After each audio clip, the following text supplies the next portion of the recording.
La parole est à Monsieur André Chassaigne.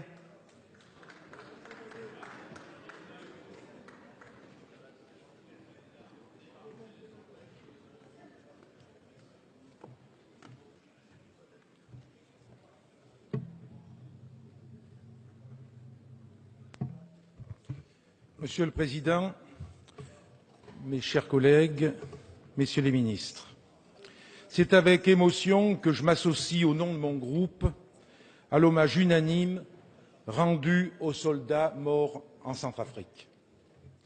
À peine un an après l'engagement de la France au Mali, notre pays se lance dans une nouvelle opération sur le continent africain. Après l'opération Serval qui devait s'achever en juillet dernier, le président de la République vient de déclencher l'opération Sangaris, qui se traduit par le déploiement de 1600 soldats français.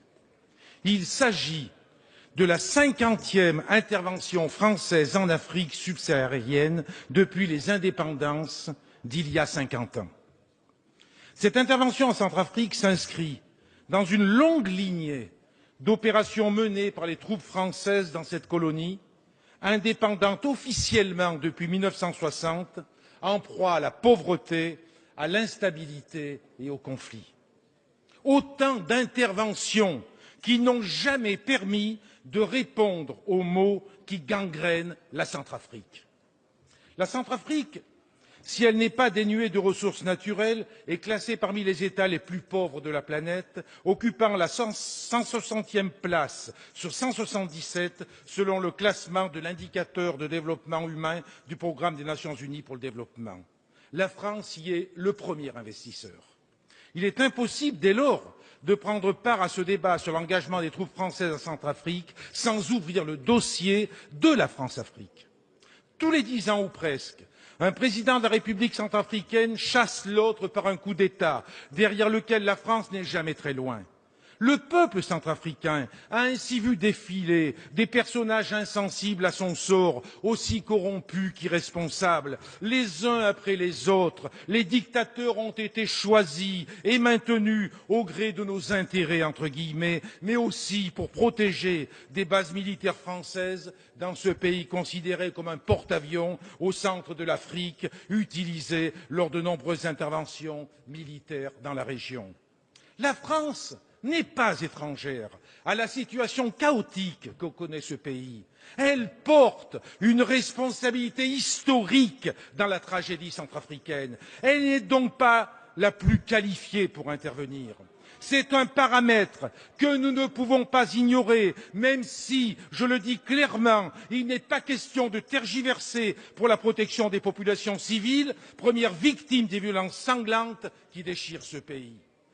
Monsieur le ministre des Affaires étrangères a déclaré face à la communauté française de Bangui le 13 octobre dernier, je cite, « Sachez que l'amitié traditionnelle qu'a portée la France à la Centrafrique, nous voulons la manifester de nouveau pour aujourd'hui et pour demain. » Pourtant, notre histoire commune est marquée par de sombres affaires.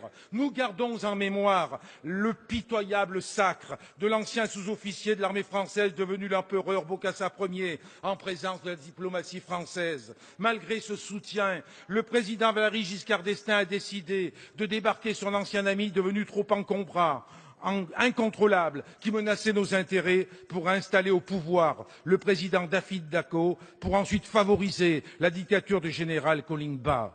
Il sera remplacé par le dictateur Ange Félix Patassé, qui sera quant à lui chassé du pouvoir en mars 2003 par le général Bozizé, un jeu de chaises musicales orchestré par l'ancienne puissance coloniale. En 2007, face à la multiplication des mouvements rebelles sous influence soudanaise et tchadienne, les parachutistes français sautent sur Birao, dans le nord de la République centrafricaine. C'est de ce nord musulman qu'est venue en décembre 2012 l'offensive des rebelles de la Séléka qui, le 24 mars dernier, porta au pouvoir Michel Djotodia. Dans un réflexe hérité de l'histoire, le président Bozizé a vainement appelé à l'aide la France avant de prendre la fuite. C'est ainsi que l'actuel président centrafricain, est arrivé au pouvoir avec le soutien des rebelles de la Séléka qui sont devenus ses propres ennemis, Michel Djotodia qui en appelait à la France après avoir dissous la coalition rebelle de la Séléka. Aussi, au regard de notre histoire en Centrafrique, on peut légitimement s'interroger sur les différentes motivations d'une nouvelle intervention dans l'ancienne colonie.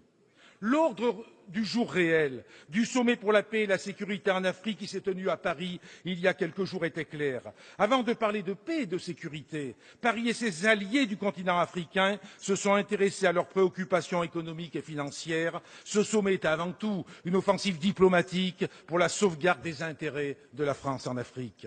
Riche de ses ressources naturelles, mines d'or, de diamants, de mercure, d'uranium, de fer, mais aussi culture du manioc, de bananes, de maïs, de café, de tabac, de coton, de canne à sucre, une forêt de 3,8 millions d'hectares aux essences précieuses, la République centrafricaine suscite l'intérêt du monde des affaires et du monde politique. Pourtant, ce n'est pas de cet intérêt dont le peuple centrafricain a besoin.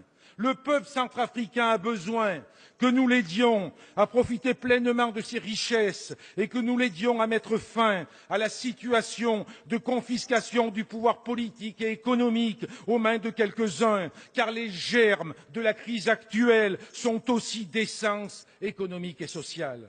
Le peuple centrafricain a besoin du soutien de la communauté internationale pour que cessent les massacres qui se multiplient alors que les affrontements entre les milices Séléka et Anti-Balaka terrorisent la population civile. La terreur et la misère ont déjà poussé un demi-million de réfugiés dans des camps de fortune. Aussi, je le redis, il n'est pas question de tergiverser pour la protection des populations civiles. Pour autant, il convient d'agir avec discernement pour ne pas reproduire les erreurs du passé. C'est pourquoi, dans les circonstances que je viens d'évoquer, il revient aux Africains et à toute la communauté internationale d'aider ce peuple en danger. Or, derrière l'unanimité de la résolution onusienne autorisant le recours à la force, la réaction internationale est en réalité d'inspiration franco-française et sa teneur est purement militaire. En effet, le texte adopté par les 15 pays membres du Conseil sur proposition de la France autorise les soldats en Centrafrique à, je cite, prendre toutes les mesures nécessaires pour soutenir la MISCA dans l'accomplissement de son mandat. Dans ce cadre, la France va tripler son contingent sur place. L'Afrique demeure bien un terrain d'action militaire pour la France, ce qui fait d'ailleurs regretter à Amnesty International et à la Fédération internationale des ligues des droits de l'homme l'absence de mise en place plus rapide d'une véritable force de mission de la paix des Nations unies.